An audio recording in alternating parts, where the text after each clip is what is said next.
देखिए यहाँ पे there is one interesting story. Swami ji जब भारत वापस आए थे अमेरिका से फर्स्ट विजिट के बाद में, तो उस समय ये जैसे रामकृष्ण मिशन की स्थापना, ये जो सब पूरे भारत में ये जो कार्य का ये जो प्लानिंग है, वो सब स्वामी जी बैठ कर के कर रहे थे।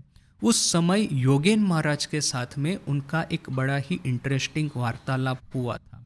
वो योगेन महाराज को कह रहे हैं कि भाई देखो, मैं चाहता हूँ कि एक स्त्रियों के संघ की भी रचना हो, जिस तरह से हम ये लड़कों के संघ की, पुरुष के संघ की रचना कर रहे हैं, साथ साथ में ही स्त्रियों के भी संघ की रचना हो। और वहाँ पे ये जो बाल विधवा है या तो कुमारी है, इस तरह की लड़कियाँ और जो साधिकाएं हैं, वो सब एक साथ में इकट्ठा होकर के रहे, माँ के मार्गदर्शन में, माँ शारदा देवी के दिशा निर्देश अनुसार, उनके उपदेश अनुसार साधन भजन करे, अपने जीवन का गठन करे। तो ये मेरा एक प्लान है।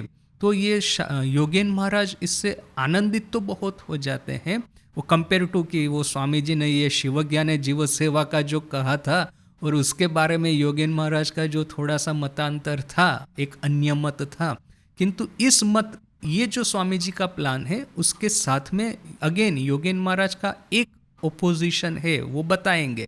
किंतु पहले तो वो एग्री होते हैं कि हाँ, ये जो आइडिया है तुम्हारा, नरेन को कहते हैं कि तुम्हारा ये जो आइडिया है बहुत अच्छा है और ऐसा होना चाहिए। ठाकुर ने तो हमको सबको कहा है कि ब्रह्म ही सत्य है, जगत मिथ्या है, ब्रह्म साक्षात्कार या तो फिर इष्ट दर्शन ही तो जीवन का सर्वोच्च उद्देश्य है।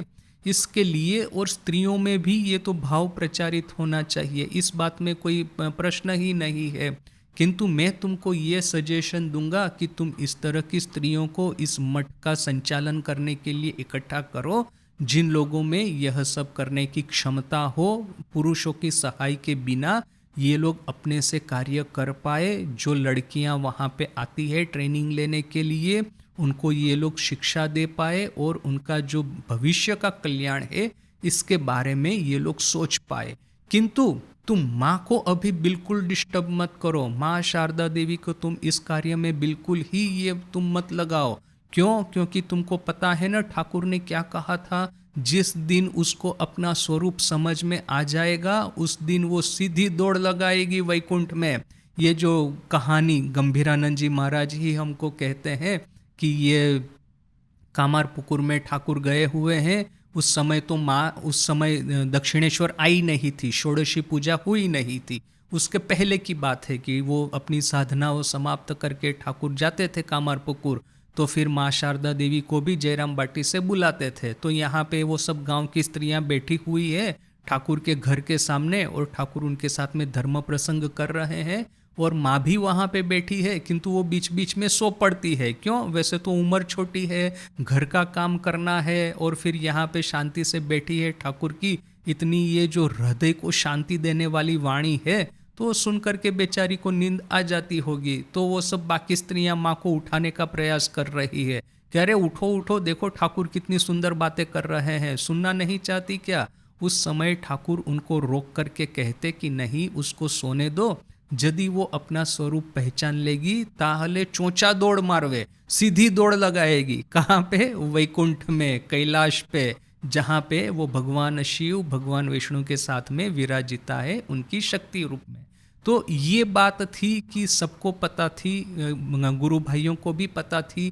इसलिए योगेन महाराज यहाँ पे ठाकुर नरेन को कहते हैं कि देखो भाई, तुम स्त्रियों का मठ स्थापित करना चाहते हो, तुम करो, और साथ में ही तुम्हारी तो ये जो शिष्याएं हैं निवेदिता वगैरह, जो कि काफ़ी इंटेलिजेंट है और काफ़ी स्पिरिचुअल भी है, ऐसे किसी को तुम इस मठ का जिम्मा दो। माँ को अभी इस कार्य में तुम मत इन्वॉल्व करो। क्यों? जिस क्षण माँ को अपने स्वरूप का ये जो माँ की महिमा का प्रचार होना जिस समय शुरू होगा, और माँ को जिस समय अपना स्वरूप सही सही क्या है वो समझ में आने लगेगा, उसी समय से माँ की भी अंत्यलीला प्रारंभ हो जाएगी। तो जैसे ही योगेन महाराज ने स्वामी जी को ये बात कही, स्वामी जी बड़े ही खुश हो गए और कहा कि मंत्री, तुमने मुझे ठीक ठीक सलाह दी है, ठाकुर की ये जो चेतावनी तुमने मुझे याद करवा करके बहुत अच्छा कार्य किया है, और जो तुम कह रहे हो वही होगा।